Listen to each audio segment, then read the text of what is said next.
सर्वमंगल मांगल्ये शिवे सर्वाधिके शरण्ये त्र्यंबके गौरी नारायणी नमस्तुते। आस्था चैनल में आप सभी का स्वागत है। दोस्तों, नवरात्रि शुरू होने वाली है। हम आपको इसके बारे में बताते हैं नवरात्रि कब से कब तक है, कलश स्थापना कैसे करनी चाहिए, शुभ मुहूर्त कब है और आप सामग्री किस कैसे पूजा करनी चाहिए आदि विषय में हम आपसे चर्चा करेंगे। दोस्तों, नवरात्रि 7 अक्टूबर से शुरू है। मैया को मनाने का दिन है, हर घर में माता को लाने का समय का दिन है। मैया के स्वागत की तैयारी आप पहले से शुरू कर दीजिए। 7 अक्टूबर को नवरात्रि है। सबसे पहले हम घट स्थापना की बात करते हैं। सुबह 6:16 से 7:06 तक सुबह घट स्थापना, और अगर आप नहीं कर पाते हैं तो दोपहर में 11:44 से 12:31 तक आप घट स्थापना कर सकते हैं। इस बार नवरात्रि 8 दिन की है, इसलिए दोस्तों जितना हो सके आप मैया की पूजा आराधना सच्चे हृदय से करिए और उनको जितना हो सके उनको मनाइए। माता का दिन है, जितनी सच्ची श्रद्धा और भक्ति से आप माता की पूजा करें, मैया उतनी जल्दी प्रसन्न होती हैं और आपको दुख को दूर करेंगी। चलिए बताते हैं कलश स्थापना कैसे करनी चाहिए। सबसे पहले आप एक मिट्टी का पात्र लीजिए और उसमें मिट्टी और जौ डालकर उसमें पानी डाल दीजिए। आपकी जौ को बो दीजिए। उसके बाद आप एक कलश लीजिए मिट्टी का या फिर तांबे का, उसमें गंगा जल, अगर गंगा जल नहीं है तो आप उसमें साफ पानी डालिए और उसमें अक्षत, सुपारी और एक सिक्का डालिए और उसके ऊपर आप आम का पत्ता लगाइए।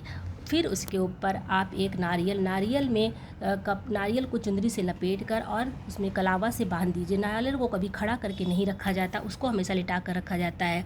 आप उसको लिटा दीजिए और माँ भगवती से प्रार्थना करिए, मैया आप हमारे घर पर आइए, और ये आपकी कलश स्थापना हो गई। उसके बाद आप अखंड ज्योति जलाइए। मैया को अखंड ज्योति, अगर आप कलश स्थापना करते हैं तो अखंड ज्योति ज़रूर जलाइए। और अगर आप अखंड ज्योति जलाते हैं तो एक बात का विशेष ध्यान रखिएगा कि आप कभी घर को कभी भी खाली नहीं छोड़िएगा, क्योंकि आपने अपनी मैया को घर में आमंत्रित किया है। अगर आप किसी भी अतिथि को घर में बुलाते हैं तो आप उसे कभी घर छोड़ कर नहीं जाते, इसलिए हमेशा आपके घर में एक व्यक्ति ज़रूर होना चाहिए।